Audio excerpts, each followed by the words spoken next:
3-4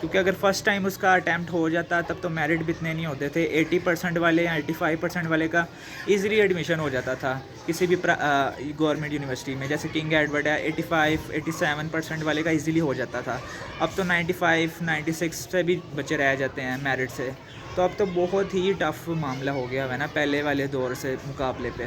تو اسی طرح میں نے 10th میں کمپیوٹر رکھی ہوئی تھی, تو کمپیوٹر کے بعد میں نے 11th-12th میں سوچا کیوں نہ میں اپنی امی کا خواب پورا کروں کہ میں ایک ڈاکٹر بن جاؤں, اپنے امی ابو کا خواب پورا کروں. تو میں نے 11th اور 12th میں اپنی کیا کہتے ہیں بایولوجی رکھ لی میں نے. FSC میں نے دن رات محنت کر دی. میٹرک میں نے بالکل نہیں پڑھا, ٹھیک ہے, میٹرک میں بھی میرے مارکس بہت زیادہ کم تھے, تو میٹرک میں بھی میں نے اتنا نہیں پڑھا. لیکن FSC میں نے دن رات محنت کی. میں ساری رات جاگتا تھا. میں نے اپنے ابو سے لیمپ منگوایا تھا, لیمپ لگا کر میں سوتا تھا. یعنی کہ رات کو سارے سو جاتے تھے نا, تو سوتا نہیں تھا, جاگتا تھا, پڑھتا تھا. تو سارے سو جاتے تھے اسی چھت پہ. ایک طرف میری ابو کی چارپائی ہوتی تھی, ایک طرف میری امی کی چارپائی ہوتی تھی. تو اب امی اس دنیا میں نہیں ہے, اللہ تعالیٰ ان کو جنت الفردوس میں اعلیٰ مقام عطا فرمائے. لاسٹ ایئر میری امی کی ڈیتھ ہو گئی اچانک ہارٹ اٹیک سے اسی چھت پہ. اچانک رات کو ٹھیک کہتی میرے ہارٹ میں پین ہو رہا ہے. تو ہارٹ میں پین ہوتے ہوتے سامنے ہمارا واش روم ہے, یہاں تک امی گئی تھی. تو اس کے بعد ایک چیخ ہی امی نے ماری ہے کہ مجھے سانس نہیں آ رہا. تو ہاسپٹل لے کے گئے ہیں, ہاسپٹل جانے سے پہلے ہی امی کی ڈیتھ ہو گئی. تو کل پرسوں 19 جون کو امی کو پورا 1 سال ہو جائے گا ہم سے جدا ہوئے. تو امی کے بغیر تو واقعی کچھ کرنے کا دل نہیں کرتا. خیر ان چیزوں کو سائڈ پہ رکھتا ہوں میں, کیونکہ آپ کو ویڈیو جو چاہیے موٹیویشن کی وہ آپ کے ساتھ شیئر کرتے ہیں. کہ اسی طرح میں نے MD-CAT کی یعنی کہ FSC کی ساری رات جاگتا تھا. میں نے FSC کی کافی اچھی تیاری کی. تو FSC میں بھی مجھے اتنے نمبر نہیں ملے جتنے میں جتنا میں ڈیزرو کرتا تھا, اتنے نمبر مجھے نہیں دیے گئے. ہوئے بھی ہمارے 3 ایگزام تھے, بایولوجی, کیمسٹری اور فزکس کے ہوئے تھے, باقی کوئی بھی نہیں ہوا. کافی بچوں کے فل مارکس تھے, لیکن میں نے جتنی محنت کی تھی نا اس کے مقابلے میں مجھے مارکس نہیں ملے. اور کیمسٹری کے پیپر میں تو ایسا ہوا تھا کہ میں تو رونا شروع ہو گیا تھا. مطلب یہ کہتے ہیں کہ ایک ڈپریسڈ لڑکا جب FSC کرے گا تو کبھی بھی کامیاب نہیں ہوگا. مجھے کیمسٹری کے پیپر میں اتنا ڈپریشن ہو گیا کہ میں رونا شروع ہو گیا اپنی امی کے آگے. کہ مجھے ایسا لگتا تھا کہ مجھے ساری چیزیں بھول گئی ہیں, لیکن پھر بھی الحمدللہ میرے 70 مارکس تھے کیمسٹری میں. ایسا لگتا تھا کہ مجھے بھول گیا, لیکن کچھ چیزیں یعنی کہ آپ کو ایسا لگتا ہے کہ پیپر میں جانے سے پہلے کہ آپ کو کچھ بھی نہیں آتا, لیکن جب پیپر سامنے آتا ہے نا تو بورڈ کا پیپر ویسے ہی کافی ایزی ہوتا ہے, تو آپ لوگ اس کو ایزیلی اٹیمپٹ کر لیتے ہیں. تو اسی طرح FSC کے ایگزام ہو گئے, رزلٹ آ گیا. رزلٹ بھی اتنا برا بھی نہیں آیا, پھر برا آیا تھا میرا, اتنا بھی برا نہیں آیا. پھر میں نے اسپیشل ایگزام دیے کہ امپروو ہو جائیں گے مارکس, لیکن اس میں بھی اتنی خاص میں امپروو نہیں کر سکا اپنے مارکس کو, ٹھیک ہے. پھر لیکن MD-CAT میں نے دیا. میں نے سوچا کہ MD-CAT لازمی دینا ہے. کیا پتہ میرے 190 مارکس آ جائے MD-CAT میں. ہر انسان سوچتا ہے, لائک سے لائک بچہ بھی یہ چیز ہمیشہ سوچے گا کہ وہ ایک ٹاپ کر سکے, وہ کسی اچھے عہدے پہ جا سکے, اپنے ماں باپ کا خواب پورا کر سکے. تو یہی سین میرے ساتھ ہوا تھا کہ میں نے MD-CAT دے دیا تھا اپنا. MD-CAT دینے کے بعد MD-CAT کی تیاری میں نے کیسے کی پہلے یہ تو بتا دیتے ہیں آپ کو. FSC کا کلیئر ہو گیا نا, میں نے FSC کی ایگزام دے دیا, اتنا اچھا رزلٹ نہیں آیا. پھر میں نے اسپیشل ایگزام دیے. اسپیشل ایگزام کے بعد میں نے MD-CAT کے لیے اپلائی کر دیا ہوا تھا. رجسٹریشن آن لائن ہوئی تھی. اب یہ بھی چیز مجھے نہیں پتا کہ ہمارے ساتھ انصافی ہوئی تھی کہ نا انصافی ہوئی تھی, کیونکہ ہمارا جو ہوا تھا نا ٹیسٹ ہوتا ہے MD-CAT کا, وہ ہمارا ہوا تھا ٹیبلٹ پہ. تو اس کا تو کوئی اندازہ ہی نہیں لگا سکتا کہ آپ کے MCQs صحیح ہوئے تھے نہیں ہوئے تھے. کیس تھی کوئی پرووائڈ کیا تھا, کچھ بھی انہوں نے پرووائڈ نہیں کیا تھا. اور ہمارے سینٹر میں تو 1 سے 2 دفعہ لائٹ بھی چلی گئی تھی. میں نے اپنا MD-CAT میں بھی 100% دیا تھا. اسٹیپ اکیڈمی جوائن کی تھی. اسٹیپ اکیڈمی نے کافی ٹائم ویسٹ کیا تھا. ان کی ٹائمنگ بہت زیادہ تھی. صبح 8:30 بلاتے تھے اور 3:30 بجے چھٹی ہوتی تھی. 3:30 کھانا کھا کے 4-5 بج جاتے تھے. اس کے بعد ہمت نہیں ہوتی تھی, بندہ سو جاتا ہے. پھر صبح اسٹیپ جانے کی تیاری کرو, کیونکہ سارا دن جب ویسٹ ہو جائے نا. سیلف اسٹڈی کا مجھے MD-CAT میں ٹائم بالکل نہیں ملا, لیکن میں نے اپنا 100% دیا تھا. میں نے فیڈرل بھی پڑھی تھی ساری بکس, پھر میں نے پنجاب ٹیکسٹ بک بورڈ بھی ساری پڑھی تھی. لیکن یہ کہہ سکتا ہوں کہ میرے اتنے کنسیپٹس کلیئر نہیں تھے جتنے باقی بچوں کی نسبت ہونے چاہیے تھے, ٹھیک ہے. ٹائم بھی کم تھا, 1 سے 2 مہینے تھے ہمارے پاس. تو MD-CAT ہوا. ڈیٹ سب کی علیحدہ تھی, اور مجھے ملی بھی سب سے لاسٹ والی ڈیٹ تھی 30 سپتمبر ملی تھی مجھے. تو میں نے MD-CAT اسی طرح دن رات ایک کر کے میں نے MD-CAT دے دیا. تو ایم ڈی کیٹ میں بھی مجھے کامیابی نہیں ملی. میں نے اپنا 100% دیا تھا, اللہ جانتا ہے اور میں جانتا ہوں کہ میں نے اپنا 100% دیا تھا, ٹھیک ہے. لیکن اس کے بعد جب میں نے اپنی امی سے کہا کہ امی میں نے رپیٹ کرنا ہے, یا ابو سے کہا یا اپنی فیملی سے کہا, تو ایک مڈل کلاس فیملی آپ کو کبھی بھی سپورٹ نہیں کرے گی کہ آپ بار بار رپیٹ کریں ایک ہی کلاس کو. ایون اتنا تانے ہوتے ہیں کہ انسان رپیٹ کرنے کا یعنی کہ سوچتا بھی ہے نا, تو وہ گھبرا آ جاتا ہے کہ پورا سال کس طرح اتنے تانوں سے بندہ مینیج کرے گا, ٹھیک ہے. اس کے بعد میں نے بالکل سب کی باتوں کو سائڈ پہ رکھ کے میں نے سوچا ہوا تھا کہ نیکسٹ ایئر میں ایم ڈی کیٹ لازمی دوں گا, بے شک جو مجھے جو مرضی کہتا رہے, لیکن میں نے اپنا خواب پورا کرنا ہے. لیکن بائی انفارچونیٹلی کہہ لیتے ہیں کہ 19 جون کو پچھلے سال امی کی ڈیتھ ہو گئی, تو میں نے ایم ڈی کیٹ دینا تھا اس سال بھی, تو ایم ڈی کیٹ کی تو تیاری میں کر ہی نہیں سکا. میں اپنی امی کے ساتھ اتنا زیادہ اٹیچ تھا کہ میں تو اپنی امی کے ہاتھ پکڑے بغیر سو نہیں سکتا تھا نا. تو میں تو 8 سے 9 مہینے تو مجھے پتہ ہی نہیں تھا کہ میں کہاں پہ ہوں, ہوش ہی نہیں تھی. پھر اس کے بعد آہستہ آہستہ لوگوں نے مجھے حوصلہ دیا, کافی اپنوں نے بہن بھائیوں نے سنبھالا, پھر رشتہ دار بھی تھے ان میں کچھ, تو کافی نے میری ہیلپ کی ہے. میں کہتا ہوں بہت سارے لوگ تھے جو مجھے سپورٹ کر رہے تھے, تو آج میں بالکل ٹھیک آپ کے سامنے بیٹھا ہوں.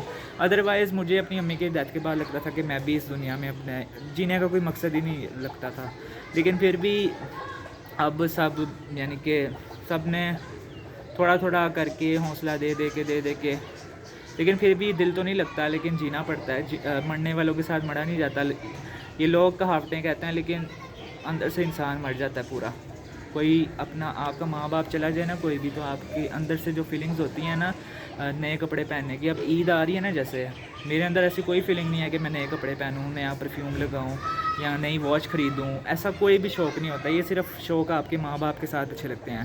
تو جب عید ہوتی تھی نا تو اتنا شوق ہوتا تھا, امی ہمیں خود کپڑے لا کے دیتی تھی. میں تو بازار تک نہیں جاتا تھا, درزی تک نہیں جاتا تھا, کھانے کی کوئی چیز باہر, میرا نان تک میری امی لینے جاتی تھی. صحیح بات بتا رہا ہوں, میری امی اور میرے میں بہت زیادہ پیار تھا. اگر میں امی کو ڈانٹتا تھا, امی مجھے ڈانٹتی تھی, ہم لوگ 2 منٹ بعد مطلب کہ صلح ہو جاتی تھی ہماری. تو یہ سین ہوتا تھا. تو امی کی ڈیتھ ہوگی تو اس کے بعد تو بالکل بھی دل نہیں کیا کسی بھی چیز کا, اور اب میرا مائنڈ اتنا شارپ ہے ہی نہیں کہ میں کوئی بھی اسٹڈی کر سکوں. تو اب میں نے سوچا ہے کہ میں بی بی اے اسٹارٹ کرتا ہوں, بی بی اے اسٹارٹ کروں گا انشاءاللہ. اپلائی کیا ہوا ہے. میں یہ سوچ رہا تھا کہ میں آن لائن اپلائی کر کے نا علامہ اقبال یونیورسٹی میں آن لائن ہی اسٹڈی کروں, ساتھ میں آن لائن جیسے یوٹیوب کو چلا رہا ہوں, یہاں سے تھوڑی بہت ارننگ ہوتی ہے, مطلب زیرو کے مقابلے میں یہاں پہ ارننگ ہوتی ہے. لیکن اس کے ساتھ میں کیا کہتے ہیں نوٹ سیل کر تھوڑی بہت وہاں سے ارننگ ہو جاتی ہے. اتنا انسان کو کر لینا چاہیے کہ وہ اپنے ایکسپینسز خود افورڈ کر سکے. اس لیے یوٹیوب چینل چلا رہا ہوں کہ میں اپنے خرچے خود اٹھا سکوں. اپنے ماں باپ ابو بھی بہت زیادہ کرتے ہیں, یہ نہیں کہتا کہ ابو بالکل ہیلپ نہیں کرتے, ابو بھی بہت زیادہ میرے اچھے ہیں سب کی, یعنی کہ ان کے وجہ سے ہی اللہ تعالیٰ سب کے ماں باپ کو لمبی زندگی عطا فرمائے. سب نے کمنٹ سیکشن میں لازمی کہنا ہے آمین ثم آمین. کہتے ہیں 40 لوگ آمین کہیں تو دعا قبول ہو جاتی ہے. تو ماں باپ کا سایہ ایسی نعمت ہے, ایسی چیز ہے کہ جب تک وہ آپ کے سر پہ ہے نا, آپ کا ہر خواہش ہر چیز کرنے کا دل کرتا ہے. لیکن اب انسان مائنڈ میں سوچتا ہے کس کے لیے کرنا ہے. پھر لوگ کہتے ہیں کہ آپ اپنی ماں باپ کی قبر کو خوش کرنے کے لیے, امی کی قبر کو خوش کرنے کے لیے آپ لوگ یعنی کہ آپ پڑھو آگے. تو میں اسی لیے بی بی اے اسٹارٹ کیا ہے. انشاءاللہ اگر اللہ نے چاہا تو میں ایک اچھا انسان, ایک اچھا کامیاب انسان بننے کی پوری کوشش کروں گا. اپنی امی کا خواب, امی کے لیے صدقہ جاریہ بننے کی پوری کوشش کروں گا. میں نے ایم ڈی کیٹ ڈاکٹر بننے کا خواب تو دیکھا تھا, لیکن ایک پورا نہیں ہو سکا. اور مڈل کلاس فیملی کا لڑکا کبھی بھی دوبارہ ایم ڈی کیٹ نہیں دے سکتا. جس کے گھر میں تانے ہوں, آپ تانوں کے ساتھ کبھی بھی پڑھ کے دوبارہ ایگزام نہیں دے سکتے. اگر دیں مطلب ویسٹ ہی کریں گے. اگر آپ لوگ یہ بھی کہتے ہیں نا کہ آپ کا کوئی ایک بندہ ساتھ دے رہا ہے تو آپ دے سکتے ہیں, لیکن اگر آپ کے پورے گھر کے خلاف ہے نا آپ کے کہ ٹونٹ کرتے ہیں آپ کو ہر بات پہ کہ آپ ایک ہی کلاس کو 2 سال میں رپیٹ کر رہے ہیں, تو آپ لوگ کبھی ایم ڈی کیٹ کو رپیٹ نہ کرنا. کیونکہ کچھ لوگ, میں نے آپ کو پہلے بھی کہا نا, 4 دفعہ اٹیمپٹ کر کے بھی ان کا کلیئر نہیں ہوتا, لیکن کچھ لوگوں کا فرسٹ ٹائم پہ اٹیمپٹ ہو جاتا ہے. تو آپ کو ایک طریقہ بتا رہا ہوں کہ آپ لوگ اگر ایک دفعہ اٹیمپٹ کر لی ہے, ٹھیک ہے, اگر آپ کی فیملی اتنی سپورٹیو ہے, آپ کا ساتھ دے رہی ہے, تو آپ بے شک 5-6 دفعہ ٹرائی کر لیں. اگر نہیں کر رہے, سپورٹ نہیں کر رہے, تو آپ نہ اٹیمپٹ کریں. تو یعنی کہ ایک دفعہ دے دیں, ہو گیا جو ہونا تھا، قسمت ختم. یعنی کہ کوئی اچھی فیلڈ آپ لوگ جوائن کر سکتے ہیں. کافی فیلڈز ہیں, کافی اسکوپ ہیں. اب یہ نہیں کہہ سکتے کہ صرف یہاں پاکستان میں ڈاکٹری کا اسکوپ رہ گیا. یہاں پہ ڈاکٹر کا بھی کوئی اسکوپ نہیں ہے, کسی چیز کا یہاں پہ کوئی اسکوپ نہیں ہے میرے پوائنٹ آف ویو سے. اسکوپ آپ لوگ ہر چیز کا خود بناتے ہیں اور خود بنانا پڑتا ہے. گھر بیٹھے کچھ نہیں آپ کو ملے گا, محنت کرنی پڑے گی. محنت کے بغیر کچھ بھی پاسبل نہیں ہے. اپنے خوابوں کو ہمیشہ اونچا رکھیں, ٹھیک ہے. قسمت مقدر کی باتیں ہوتی ہیں. اگر آپ کی قسمت میں لکھا ہے نا کہ آپ نے ڈاکٹر بننا ہے تو آپ کو کوئی چیز دنیا کی نہیں روک سکتی. اور اگر نہیں لکھا تو آپ کو بے شک آپ لوگ جتنی مرضی محنت کر لینا, آپ لوگ کبھی بھی اس مقام تک نہیں پہنچ سکتے. بے شک آپ لوگ اپنا 100% دیں. ایم ڈی کیٹ کو 6 دفعہ ریپیٹ کریں, جب تک اللہ کی مرضی نہیں ہوگی. اللہ کو اپنا دوست بنا لیں. سب سے بہتر کام یہ ہے کہ اللہ کو اپنا دوست بنا لیں. تہجد کی نماز پڑھیں, اس میں اللہ تعالیٰ سے دعا کریں, اللہ تعالیٰ ہمارے حق میں بہتر کرو. جیسے آپ یعنی اللہ تعالیٰ جو آپ نے ہمارے لیے لکھ دیا ہے نا وہی بہتر ہے. آپ نے یہ دعا کرنی ہے, اللہ تعالیٰ جو آپ نے ہمارے حق میں لکھنا ہے وہ بہتر لکھنا ہے, لکھ چکا ہے اللہ تعالیٰ. ہر چیز اللہ تعالیٰ آپ کے لیے پہلے ہی سوچ کے رکھتا ہے. اور اللہ تعالیٰ تو آپ سے 70 ماہوں سے بھی زیادہ پیار کرتا ہے, تو وہ آپ کے ساتھ کیسے غلط کر سکتا ہے. آپ نے کبھی یہ نہیں سوچنا کہ آپ لوگ 4 دفعہ ایم ڈی کیٹ دے کر بھی اگر فیل ہوتے ہیں تو اللہ تعالیٰ نے آپ کے ساتھ کچھ برا کیا ہے. شکوہ نہیں کرنا اللہ تعالیٰ سے کبھی بھی, ٹھیک ہے. جو کرنا ہے آپ نے کہنا ہے یا اللہ بس تو نے ہاں کرنا تھا, اگر تیری رضامندی ہوتی تو آج میں کسی گورنمنٹ یونیورسٹی میں ہوتا. تیری رضامندی نہیں ہے تو آج میں کہیں پر بھی نہیں ہوں. بس اللہ سے دعا کریں, 5 وقت کی نماز پڑھیں, اپنا 100% دیں. فیڈرل اور پنجاب ٹیکسٹ بک کو اچھے طریقے سے ریڈ کر کے جائیں, اور جو آپ کے ٹاپکس انکلیوڈ ہیں ان کو پہلے کریں, اور جو ایکسٹرا چیزیں ہیں فل بک کو آپ نے کرنا ہے. لیکن جو ٹائم بچ جائے گا اس میں آپ نے جو ٹاپکس رہ جائیں گے وہ کلیئر کر لینا اگر ٹائم بچا تو. ادروائز جو ٹاپک دیے ہیں ان کو یہ سے کر لیں کیونکہ ٹائم کم ہوتا ہے. لیکن 2 سے 3 دفعہ ریویژن لازمی کریں اپنے ٹیسٹ سے پہلے.